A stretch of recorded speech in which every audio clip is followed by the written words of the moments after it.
Hi there, and welcome back to the channel. I'm Mike, and I'm excited to share another Divi tutorial with you. My goal here is to make learning Divi as straightforward as possible. Today we're going to see how to add a frosted glass background to any featured text or hero section that you might be using. You can use this effect anywhere basically in your site because it's not really restricted to anything, and so anywhere where you want this kind of effect, you can use it there. Alright, so we're going to do this two ways. One is using a CSS, and the other way is using just Divi. Alright, we're going to run through both of these, and you can decide which one works best for you. For me personally, I just like to use the CSS version.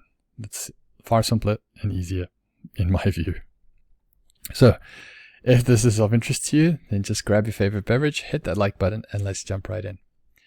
Okay, so first thing we'll obviously need to do is we need to go and add a new page. So header frosted title demo. Okay, and we're going to use the Divi builder for this. Once that opens up, we just add in another single column row, and then for the section settings we want to add in a background. So whatever background you want, you just go and select. I'm going to use the same one that I used earlier, which is this one over here. Okay, so once that is in, we then want to give this a background color on the row. So background, we just give that a white, and we can pull this down to about 30%.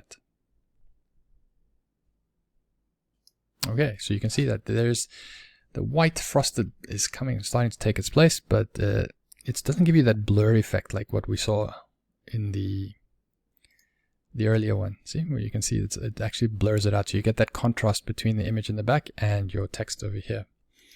Okay, so next step would be let's just do a few more settings here before we really jump into the fun part. I want to make sure the sizing here, push that up to about 90%. Maximum width, let's leave it at about 900, and then also let's add in a bit of padding, and we'll make that 5% for top and bottom, as well as for left and right. Okay, so once that's up and done, we can now go and add in the blur effect. So you can get the blur effect here by adding in one line of CSS, just advanced, custom CSS, module elements, main element, and just add in back. It already comes up there. Backdrop filter, enter. What do I want to add? What I want to blur it, and how much do I want to blur it? I want to blur it by 10 pixels, and then that is it. Okay, and there you can see we've got our blurred effect done by adding in just this one line of code, which basically Divi helped me enter because I just typed in back and it gave me everything for me. Although now it says unknown property even though it gave it to me. So that's a bit weird. Alright, anyways, so we have that in there.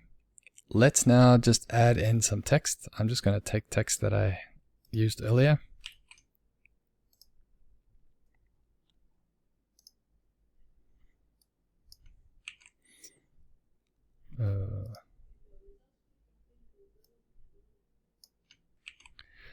Alright, we've got it in there, and then we can just go and do a bit of styling. I mean, this is not really needed, but we can add the styling in here if we need. Okay, so I'm not going to add the styling in now because I want to ensure that we keep focus on the actual blurred background, but you can add in whatever styling you want over here. Okay, so let's move on to the next one. That is using CSS. For me, that is the best way to go, but it can be done without doing CSS as well. Alright, so text. Let's go and put it in here. Just a nice little title so we know what we're talking about. Alright. And there we go. Let's put this in the center there. And then let's add another section. Section comes in there. And then we add in a row. Okay.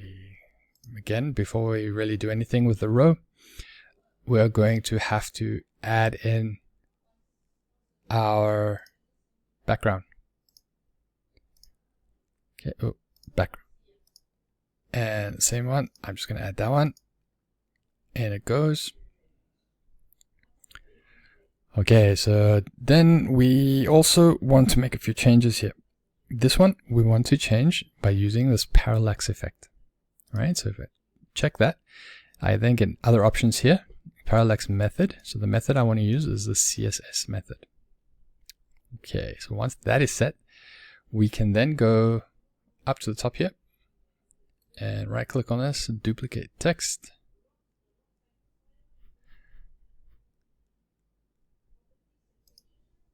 And this text, I just want to drag and drop inside here. Okay. So once that is in there, we want to make sure that this row in the column here, give this a bit of spacing. So 10% in the top and bottom, and then 10% in the left and right. Okay, that looks like it's done. We also want to make sure that because we're going to be doing these kind of things, if it happens that it runs over on the screen here, we want to make sure that we don't get any scrolling. So we're going to go visibility and then just hidden and then default hidden. And then we can now go and add in our blurred. Okay, so the blur now is not being done by CSS. But instead what we're going to use is we're going to use layers here. Just go and find our text. And this one I'm going to name actual text. Call it that. And the reason I'm going to call it that is because we're going to add in more text layers, which is going to be doing the blur for us. So I'm going to add in one more text layer here. And this text layer I'm going to drag above the actual text. So it's at the top here. I'm then going to take out all of the content and I'm going to put it in the background here. I'm going to add in the same image as what we used for the background. So I'm just uploading that image over here. And then once that is done, I'm also going to set this one to parallax and to CSS. Right? And you'll notice that it disappeared. It's gone. You cannot see it anymore. So it's going to make a magic appearance soon. All right, so we go design, because remember when we added the blur effect with the other one, we added the 10 pixel blur effect when we added the text. So if we come in here now we go design, we go filters, and we go up, we put this blur to 10. All right, so we're just following the same kind of look and feel of what the other one has got. And now what we want to do is we want to go and give this text a position and make it absolute, and we'll put it in the top left hand corner over here. All right, once we've done that, we can then come and we can change a few of the settings that we have for it. So the sizing, we want to make this 100%, and then also for the height we want to make it 100%.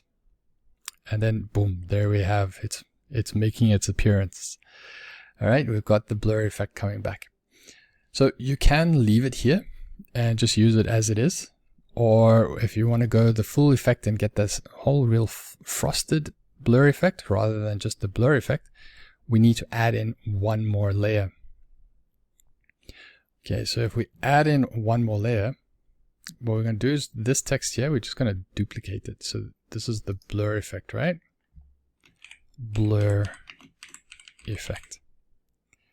Take out text. And so this blur effect, we want to go and duplicate. Okay, so it duplicates it for us over there. I want to select the second option over here.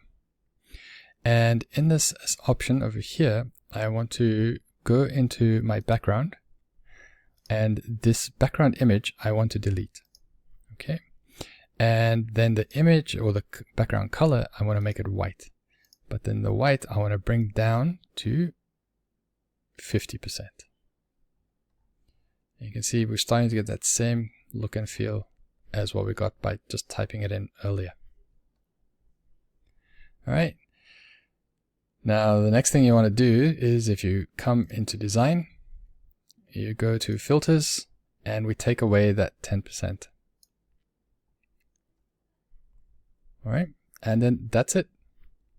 that's all you need to do. Well, I wouldn't say that's all you need to do, because I think it's quite a lot that you need to do clicking wise when you go the no CSS route compared to the CSS route. Well, I hope this is a tutorial that's be useful for you. So when you create these kind of things for your hero sections and everything going forward, that you can just make use of this little technique. It's a simple technique. And if you go the CSS route, it's only one line of code that you need to add in. But I feel it's something that can really give you good contrast between when you need your text to really stand out on a image in the background. But do let me know if which one that you prefer. I'm a CSS one, but if you prefer the no CSS, do let me know in the comments below which one of these two methods you would prefer to use if you have to do out this particular kind of effect in yours. And then also remember just to hit that like button for me, because that really keeps the motivation going to churn out more content, and which I'll be doing more and more of as the days go by. So also be sure to subscribe so you can join me on this journey. And as always, I thank you for watching, and I'll see you in the next video.